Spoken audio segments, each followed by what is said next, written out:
Okay, well, I'm just at the Food Basics store here. I bought some powdered potatoes and some soda pop. Probably shouldn't drink as much soda pop as I do, but I'm probably still going to. You know, even though I know I shouldn't, I'm probably still going to. Um, but I never did finish the story I was telling about the car theft ring around Ottawa during the 1960s because I got cut off. I ran out of time. I had to delete some stuff from the phone in order to make it doable.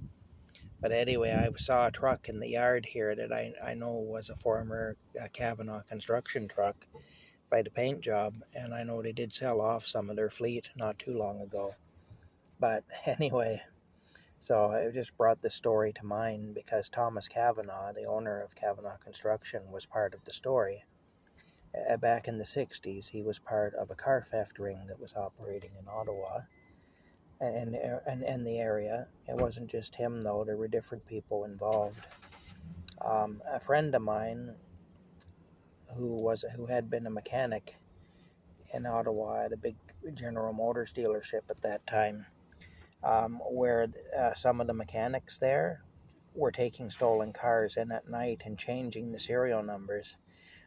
This was got arrested, even though he wasn't directly involved. The police figured he knew who was, which he did, but he wasn't going to say anything because his life wouldn't have been worth 2 cents if he had. And the police spent a couple of days torturing him. Anyway, I mean, like literally torturing him. Put vice grips on the head of his penis and kept tightening them, and they didn't get the answers they wanted, and so on. Anyway, for 2 days he endured that. So anyway, it ended up that this car theft ring was so sophisticated they even owned a car carrier so they could move the stolen cars around and stuff. It was very big thing at the time. It was very sophisticated. They had a connection they had connections in the car plants who would steal VIN number plates. They sneak them out in their boots and stuff like that, so they could change the VIN numbers on the cars. It was all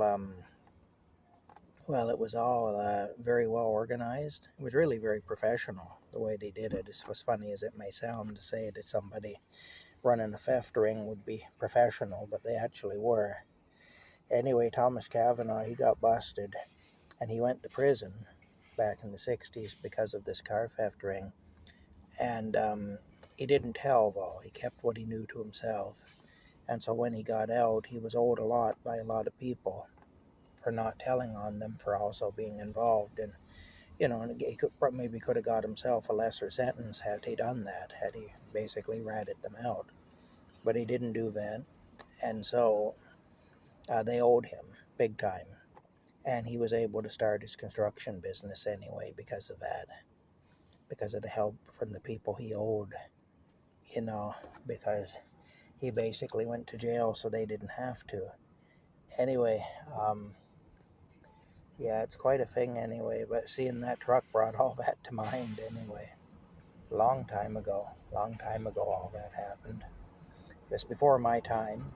I was only born in 68, and this was in like the early to mid 60s that all this happened. But my friend who worked at a big car dealership in Ottawa as a mechanic back in those days told me the story anyway.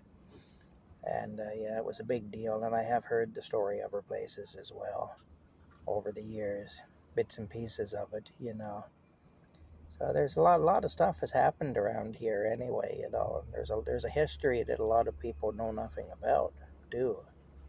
And it's interesting.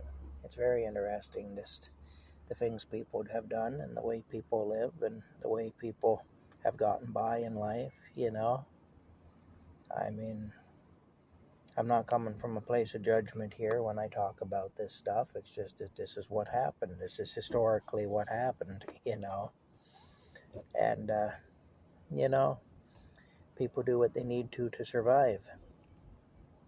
But yeah, anyway, that's a story. That's a little bit of a story about about some history of this area. One of the things that happened here, one of many things. Yeah. All right then. We'll see y'all later. That's the end of that's the rest of the story that I didn't tell before because the phone ran out of memory and cut me off. All right. Bye bye.